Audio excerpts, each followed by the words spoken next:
Sa extension na ito, nanaliksik kami ng mas malalim sa geological at biological odyssey ng Earth. Mula sa maalab na kamusmusan ng Hadean Ion hanggang sa pag-usbong ng plate tectonics at supercontinents, sa luntiang pagsabog ng marine at terrestrial life sa Paleozoic, sa buong edad ng mga dinosaur sa Mesozoic, at sa wakas ay tungo sa modernong mundo na hinubog ng mga mammal. Sa pamamaraan, tinutuklas namin ang mga pangunahing pagbabago, mga kaganapan sa oxygenation events, mga glaciation ng snowball Earth, malawakang pagkalipon at ang bukang liwayway ng sibilisasyon na nagpapakita kung paano nagsabuatan ang violence at chemistry upang pandayin ang ating mundo. Act 1. Huwad sa apoy at tubig. Hadean Inferno 4.56 to 4.0 grade point average. 1. Accretion at differentiation. Nabuo ang Earth sa pamamagitan ng pag-iipon ng cosmic dust at mga planetesimal sa isang umiikot na solar nebula, mga 54 na bilyon na taon na ang nakalilipas.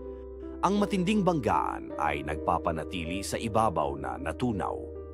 Ang mas mabibigat na metal ay lumubog upang bumuo ng core, habang ang mas magaan na silicates ay tumaas upang bumuo ng isang primitive crust. 2. Theia impact at kapanganakan ng buwan. Isang katawan na kasing laki ng Mars, Theia, ang bumangga sa proto-Earth na sumasabog sa singaw na bato sa orbit na nagsama-sama sa ating buwan. Sa loob ng maraming siglo, ang Earth ay nanatiling isang karagatan ng magma. Ang pag-ikot nito ay bumilis na nagbubunga ng 6 na oras na araw at isang umuusok sa ibabaw ng lava. 3. Outgassing at unang karagatan. Ang pag-outgas ng bulkan ay naglabas at sumingaw ang carbon dioxide at nitrogen.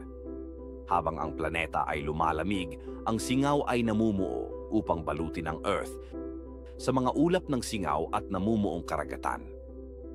Ang mga meteorite ng late heavy bombardment ay naghatid ng tubig at mga organiko na nagtataglay ng mga unang likidong tubig na magduduyan ng buhay. Act 2. Ang hininga ng buhay. Archean Awakening 4.0 to 2.5 grade point average. 1. Unang solid crust at zircon clues. Ang mga detrital zircon noong 4.4 na bilyong taon ay naghahatid ng ebidensya ng maagang pagkawasak, matatag na kontinente, and a temperate surface below 100 degrees Celsius. Sa pamamagitan ng 3.8 grade point average, nabuo ang maliliit na kraton at ang plate motions ay nagsimulang pukawin ang mga galaw ng itaas na mantle. Ikalawang pinagmulan ng buhay sa hydrothermal vents.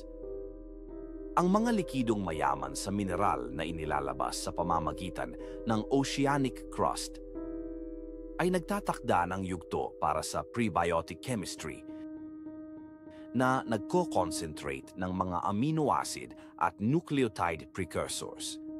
Ang mga simpleng selula, prokaryote, ay lumitaw ginamit ang chemosynthesis bago tumagal ang photosynthesis. 3. Stromatolites at oxygenic photosynthesis. Sa pamamagitan ng 3.5 grade point average, ang mga cyanobacterial mat stromatolites sa mababaw na dagat ay nagsimulang mag-convert ng carbon dioxide at tubig sa pagiging sugar and free oxygen.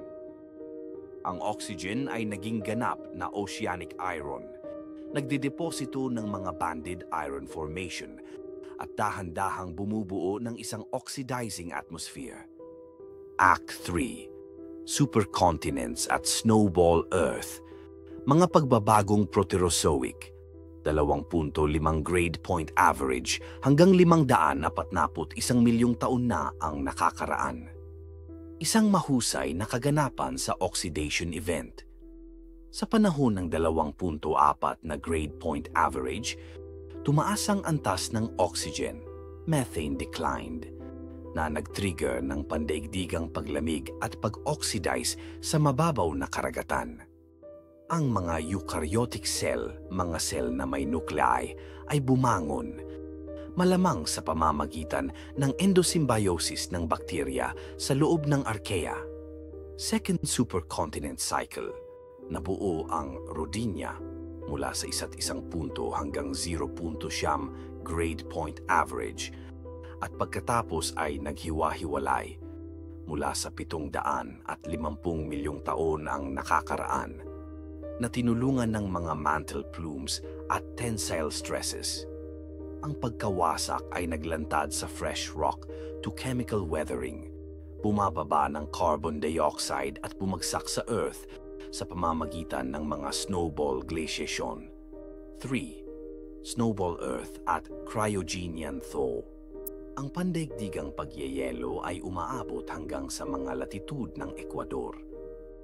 720 milyon hanggang 635 milyon taon na ang nakakaraan na nakakulong sa karagatan under kilometers of ice. Ang volcanic carbon dioxide ay naipon sa atmosphere, sa kalaunan ay nagpainit sa planeta, natutunaw ang yelo at naglalabas ng tubig na mayaman sa sustansya para sa komplikadong buhay. Act 4. Ang dakilang pagsabog ng buhay. Phanerozoic Eon, 541 milyong taon na ang nakakaraan hanggang ngayon. Panahon ng Paleozoic, 541 milyon hanggang 252 milyon taon na ang nakakaraan. Unang pagsabog ng Cambrian, 541 milyong taon na ang nakakaraan. Sa panahon ng 20 milyong taon, karamihan sa mga pangunahing animal phyla appeared mula sa mga trilobite at brachiopod hanggang sa mga anomalocaris predators. Lumitaw ang mga skeleton, shell at spine habang ang oxygen ay tumataas na nagtutulak sa isang evolutionary arm race sa mainit at mababaw na dagat. Second Ordovician hanggang Devonian, 485 to 359 million years ago. Ang dagat na Ordovician ay puno ng mga cephalopod at corals bago ang malawakang pagkalipol na dulot ng glaciation at mga pagbabago sa antas ng dagat.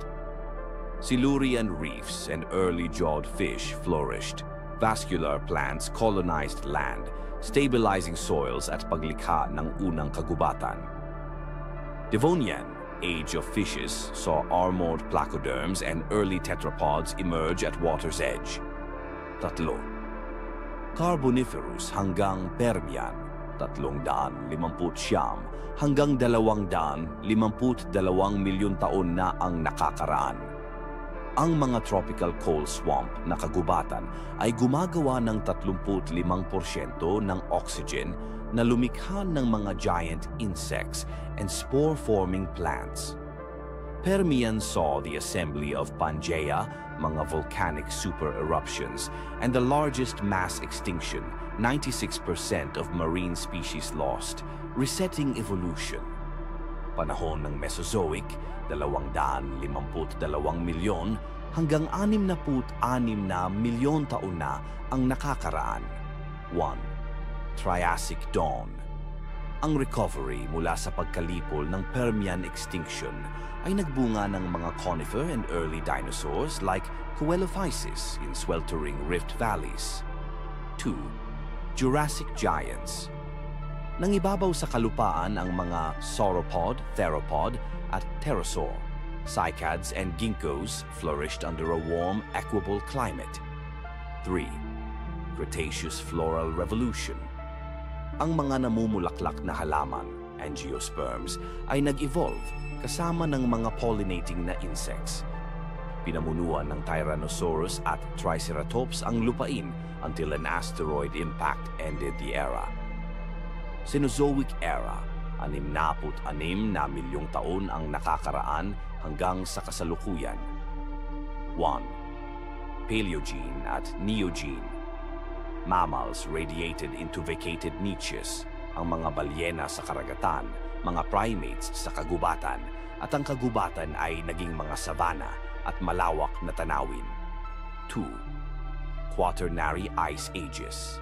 Ang mga paulit-ulit na glacial cycle ay nililok ang mga kontinente, mga uka na pinutol ng mga ice sheet na hinubog ang Great Lakes, at ang megafauna na parang mga woolly mammoth ay umunlad sa tundra steppes. 3. Pagbangon ng Homo sapiens.